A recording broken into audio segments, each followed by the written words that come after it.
강형구 이혜정 집사입니다. 예레미야 20장입니다. 임멜의 아들 제사장 바스훌은 여호와의 성전의 총감독이라. 그가 예레미야의 이 일 예언함을 들은지라. 이에 바스훌이 선지자 예레미야를 때리고 여호와의 성전에 있는 베냐민 문 위층에 목에 씌우는 나무 고랑으로 채워두었더니 다음 날 바스훌이 예레미야를 목에 씌우는 나무 고랑에서 풀어주매 예레미야가 그에게 이르되 여호와께서 내 이름을 바스훌이라 아니하시고 마골 밉사빗이라 하시느니라. 여호와께서 이와 같이 말씀하시되 보라, 내가 너로 너와 내 모든 친구들에게 두려움이 되게 하리니 그들이 그들의 원수들의 칼에 엎드려질 것이요 내 눈은 그것을 볼 것이며 내가 온 유다를 바벨론 왕의 손에 넘기리니 그가 그들을 사로잡아 바벨론으로 옮겨 칼로 죽이리라. 내가 또 이 성읍의 모든 부와 그 모든 소득과 그 모든 귀중품과 유다 왕들의 그 모든 보물을 그 원수 손에 넘기리니 그들이 그것을 탈취하여 바벨론으로 가져가리라. 바스훌아, 너와 네 집에 사는 모든 사람이 포로되어 옮겨지리니 내가 바벨론에 이르러 거기서 죽어 거기 묻힐 것이라. 너와 너의 거짓 예언을 들은 내 모든 친구도 그와 같으리라 하셨느니라. 여호와여, 주께서 나를 권유하심으로 내가 그 권유를 받아 싸우며 주께서 나보다 강하사 이기셨으므로 내가 조롱거리가 되니 사람마다 종일토록 나를 조롱하나이다. 내가 말할 때마다 외치며 파멸과 멸망을 선포하므로 여호와의 말씀으로 말미암아 내가 종일토록 치욕과 모욕거리가 됨이니이다. 나는 무리의 비방과 사방이 두려워함을 들었나이다. 그들이 이르기를 고소하라, 우리도 고소하리라 하오며 내 친한 벗도 다 내가 실족하기를 기다리며 그가 혹시 유혹을 받게 되면 우리가 그를 이기어 우리 원수를 갚자 하나이다.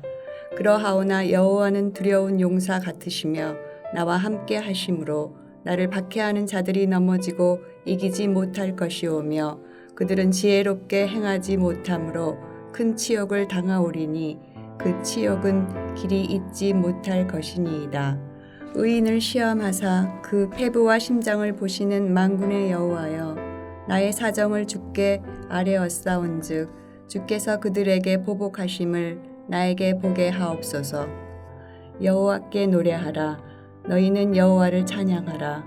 가난한 자의 생명을 행악자의 손에서 구원하셨음이니라. 내 생일이 저주를 받았다면, 나의 어머니가 나를 낳던 날이 복이 없었다면, 나의 아버지에게 소식을 전하여 이르기를 당신이 등남하였다 하여 아버지를 즐겁게 하던 자가 저주를 받았다면, 그 사람은 여호와께서 무너뜨리시고 후회하지 아니하신 성읍같이 되었다면, 그가 아침에는 부르짖는 소리, 낮에는 떠드는 소리를 듣게 하였다면 좋을 뻔하였나니, 이는 그가 나를 태에서 죽이지 아니하셨으며 나의 어머니를 내 무덤이 되지 않게 하셨으며 그의 배가 부른 채로 항상 잊지 않게 하신 까닭이로다. 어찌하여 내가 태에서 나와서 고생과 슬픔을 보며 나의 날을 부끄러움으로 보내는고 하니라. 하늘에 계신 우리 아버지여, 이름이 거룩히 여김을 받으시오며 나라가 임하옵시며 뜻이 하늘에서 이룬 것 같이 땅에서도 이루어지이다. 오늘날 우리에게 일용할 양식을 주옵시고 우리가 우리에게 죄 지은 자를 사하여 준 것 같이 우리 죄를 사하여 주옵시고 우리를 시험에 들게 하지 마옵시고 다만 악에서 구하옵소서. 대개 나라와 권세와 영광이 아버지께 영원히 싸움나이다. 아멘.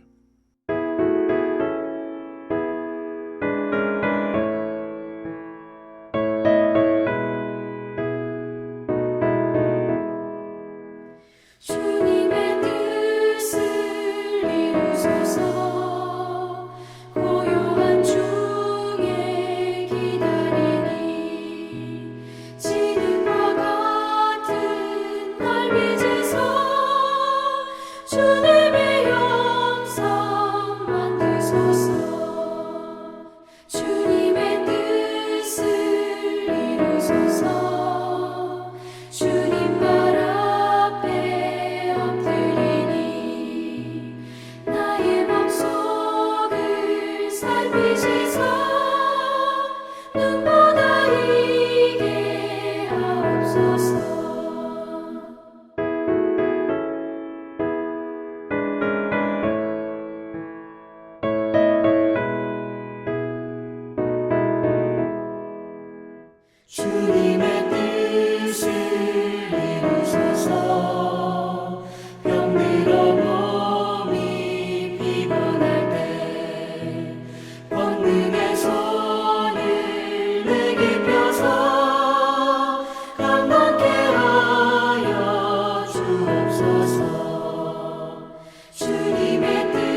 오늘 우리가 함께 나눌 하나님의 말씀은 열왕기상 14장 1절에서 20절 말씀입니다. 그 가운데 1절에서 5절 말씀 함께 보겠습니다. 그때 여로보암의 아들 아비야가 병든지라 여로보암이 자기 아내에게 이르되 청하건대 일어나 변장하여 사람들이 그대가 여로보암의 아내임을 알지 못하게 하고 실로로 가라. 거기 선지자 아히야가 있나니 그는 이전에 내가 이 백성의 왕이 될 것을 내게 말한 사람이니라. 그대의 손에 떡 10개와 과자와 꿀 한 병을 가지고 그에게로 가라. 그가 그대에게 이 아이가 어떻게 될지를 알게 하리라. 여로보암의 아내가 그대로 하여 일어나 실로로 가서 아히야의 집에 이르니 아히야는 나이가 많아 눈이 어두워 보지 못하더라. 여호와께서 아히야에게 이르시되 여로보암의 아내가 자기 아들이 병들었으므로 내게 물으러 오나니 너는 이러이러하게 대답하라. 그가 들어올 때에 다른 사람인 채 함이니라. 아멘. 오늘도 하나님의 평강과 은혜가 함께하는 하루가 되기를 축복합니다. 오늘 본문 말씀은 분열 왕국 북이스라엘의 첫 번째 왕이었던 여로보암의 잘못된 선택과 또 안타까운 그의 마지막을 기록합니다. 1절 말씀은 여로보암의 아들 아비야가 병이 들었다고 말씀하죠. 결론부터 말하자면 이 일은 여로보암이 지은 죄의 결과로 하나님께서 허락하신 고통이었습니다. 하지만 다른 한편을 생각해 본다면 가장 사랑하는 자식을 고통 가운데 내버려 두심으로써 하나님께로 돌아오게 하시려는 하나님의 마지막 기회였는지도 모릅니다. 만약에 아비야의 일을 겪고 여로보암이 돌이켜 회개했다면 여로보암의 스토리는 어떻게 바뀌었을지 모릅니다. 하지만 여로보암 인생의 마지막 기회였을지도 모르는 이 일 앞에서조차 분별력을 잃고 또 잘못된 선택을 하고 말죠. 이처럼 여로보암의 죄악과 그에 따른 심판의 내용을 보면서 우리가 기억해야 될 사실이 무엇이겠습니까? 오늘 말씀을 통해 묵상하는 가운데 우리 자신을 또 돌아보고 또 하나님의 은혜를 바라는 시간 될 수 있기를 간절히 바랍니다. 먼저 우리는 이러한 일들을 경험해야 했던 이유가 여로보암의 죄악 때문임을 봅니다. 이후 보게 되는 7절에서 12절까지의 말씀은 이제 여로보암의 죄로 인해 받게 될 심판에 대해서 아히야 선지자를 통해 주신 하나님의 예언이 담겨 있는 말씀이 나옵니다.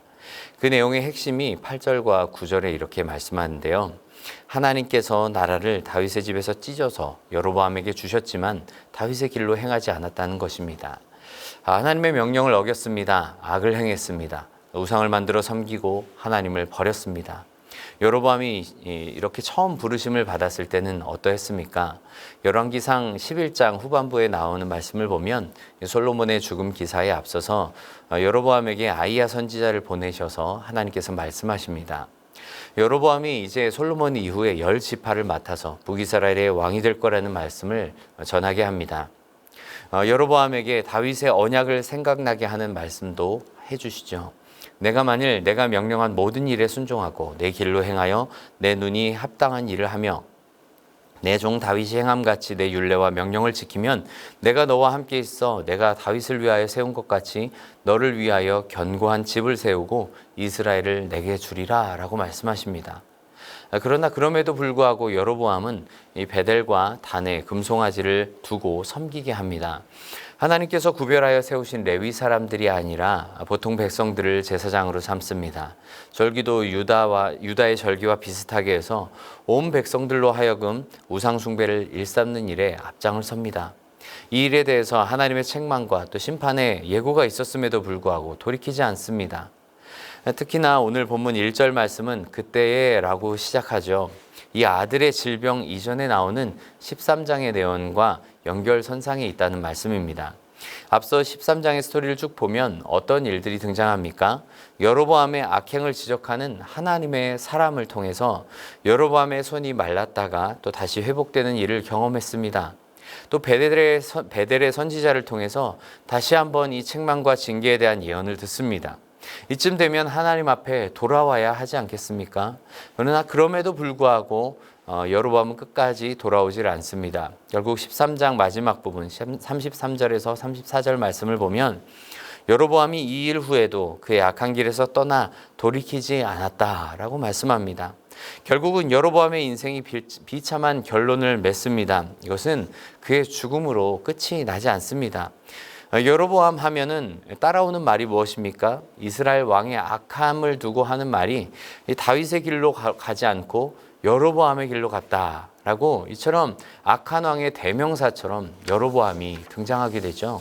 사랑하는 여러분, 우리는 하나님의 은혜를 경험하고 하나님의 사랑을 받았다면 그 사랑을 기억하고 또 머물러야 합니다. 악한 길에서 돌이켜야 합니다. 여러분, 여로보암은 아들이 병들자 실로에 있는 선지자 아히야를 찾아갔습니다. 아히야 선지자는 일전에 여로보암이 왕이 될 거라고 예언해 주었던 선지자였습니다. 그렇기 때문에 여로보암이 이 아히야 선지자를 찾아간 것은 뭔가 호의적인 대답을 해줄 것으로 기대했기 때문입니다. 그러나 이상한 점이 있죠. 아내를 변장하게 합니다. 또 아내에게 실로에 있는 선지자 아히야를 찾아가서 아이가 어떻게 될지를 알아오라고 부탁합니다. 자신이 직접 나서지를 못합니다. 이렇게 직접 자신이 나서지 못한 이유가 무엇일까요? 하나는 과거에 아히야가 자신에게 권고했던 이 순종의 길을 걷지 않았기 때문입니다. 어쩌면 자신이 찾아가게 된다면 아들이 어떻게 될 것인가에 대한 이야기를 듣기보다 먼저 자신을 책망하는 일을 먼저 듣게 될 것 같았죠. 부담스러울 수밖에 없지 않았겠습니까? 하지만 그걸 안다면 그제라도 돌이켜서 하나님 말씀대로 행하기를 결단하고 아히야를 찾아가면 될 일입니다. 여로보암이 이처럼 직접 선지자를 찾지 않은 이유는 또 한 가지, 그것은 바로 앞으로도 그의 잘못된 이 종교 정책을 돌이킬 마음이 없었기 때문입니다. 자기 아들의 회복에 대한 하나님의 말씀은 바라면서도 자기 자신이 따라야 할 삶의 지침에 대한 그 하나님의 말씀은 구하지 않는 이 여로보암의 안타까운 모습을 우리가 봅니다. 결국 하나님께서는 여로보암의 아내에게 이 아히야 선지자를 통해서 여로보암이 당하게 될 흉한 일을 전하게 하십니다. 아들이 죽게 될 것입니다. 또 여로보암과 그의 가문이 몰락하게 됩니다. 결국 북이스라엘이 멸망당하게 될 거라는 안타까운 소식을 전하죠. 이 예언은 아히야 선지자가 말한 그대로 이루어지게 되죠. 여로보암의 아내가 돌아가자마자 아들 아비야는 죽음을 맞이합니다. 또 20절 말씀을 보면 여로보암이 22년 동안 나라를 다스리고 또 그의 아들 나답이 왕이 되었다고 기록하고 있는데요. 결국 나답은 2년 후에 바하사의 반역으로 죽임을 당하게 되고 맙니다. 성경은 열왕기상 15장 29절에 이 나답의 죽음을 가리켜서 이렇게 말씀합니다. 여호와께서 그의 종 실로 사람 아히야를 통하여 하신 말씀과 같이 되었으니. 여로보암의 안타까운 선택의 결과는 참으로 비참한 이 끝을 맺게 됩니다. 여러분, 그런데 우리가 오늘 본문 말씀 읽는 가운데 눈에 띄는 내용이 한 가지 있습니다. 그것은 바로 13절 말씀입니다. 온 이스라엘이 그를 위하여 슬퍼하며 장사하려니와 여로보암에게 속한 자는 오직 이 아이만 묘실에 들어가리니 이는 여로보암의 집 가운데에서 그가 이스라엘의 하나님 여호와를 향하여 선한 뜻을 품었음이니라. 이 여로보암의 아들 아비야에 대한 예언의 말씀이죠. 이 아비야라는 이름의 뜻은 아버지는 여호와시다라는 뜻입니다. 보통 태어날 때에 부모에 의해서 이름을 짓게 되기 때문에 여로보암의 처음 모습은 그렇지 않았음을 추측하게 되는 대목이기도 합니다. 그러나 당시에 아비야라는 이름은 또 흔한 이름이었습니다. 유다왕 르호보암의 아들도 아비야 아닙니까? 그러나 그의 삶이 또 신실하게 하나님을 섬겼던 것을 봅니다. 하나님께서는 비록 그를 질병 가운데서 데려가시긴 했지만 하나님을 향해 품은 그 선한 뜻을 기억하셨습니다.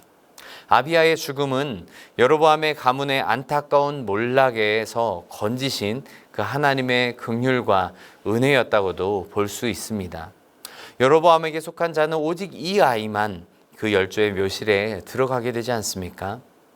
사랑하는 성도 여러분, 우리가 자신을 돌아보지 않고 하나님 앞에 회개할 그 마지막 기회를 놓치는 안타까운 결과가 있지 않기를 바랍니다. 계속해서 기회를 주시지만 하나님을 따르지 않는 자에게는 공의의 심판을 하시는 하나님, 우리가 기억해야 합니다. 또 끝까지 하나님을 선택하고 놓치지 않는 자에게 긍휼과 은혜를 베풀어 주시는 하나님을 기억해야 합니다. 혹시라도 내 인생이 질척거리고 또 뭔가가 잘못되어 갈 때 돌이키라, 회개하라는 이 하나님의 음성에 귀 기울일 수 있는 성도들이 될 수 있기를 바랍니다. 죄악은 우리를 점점 더 깊은 절망 가운데로 데려간다는 사실을 기억하고 또 죄악에 머물지 않고 그곳에서 돌이켜 하나님께로 나아갈 수 있는 은혜가 있기를 간절히 바랍니다. 예수 그리스도의 구원의 은혜 속에 다시 죄의 종노릇하지 않으며 죄악에 붙들려 살지 않고 하나님만을 따르며 승리할 수 있는 오늘 하루가 될 수 있기를 주님의 이름으로 간절히 바랍니다. 함께 기도하겠습니다. 은혜와 사랑이 풍성하신 하나님 아버지, 끝까지 참으시고 기다려주시는 하나님의 은혜를 기억하기 원합니다. 결정적인 순간까지도 돌이키실 원하는 이 하나님의 음성을 놓치지 않게 하여 주시옵소서. 늘 주님 붙잡으며 살아가게 인도하여 주시옵소서. 우리에게 주어진 삶의 모든 일들 속에 주님의 뜻을 깨닫게 하여 주시고 하나님 편에 서서 늘 주님 말씀 기억하며 순종하며 살아가는 복된 삶을 살도록 우리 성령님 함께하여 주시옵소서. 감사드리며 예수님 이름으로 기도드립니다. 아멘.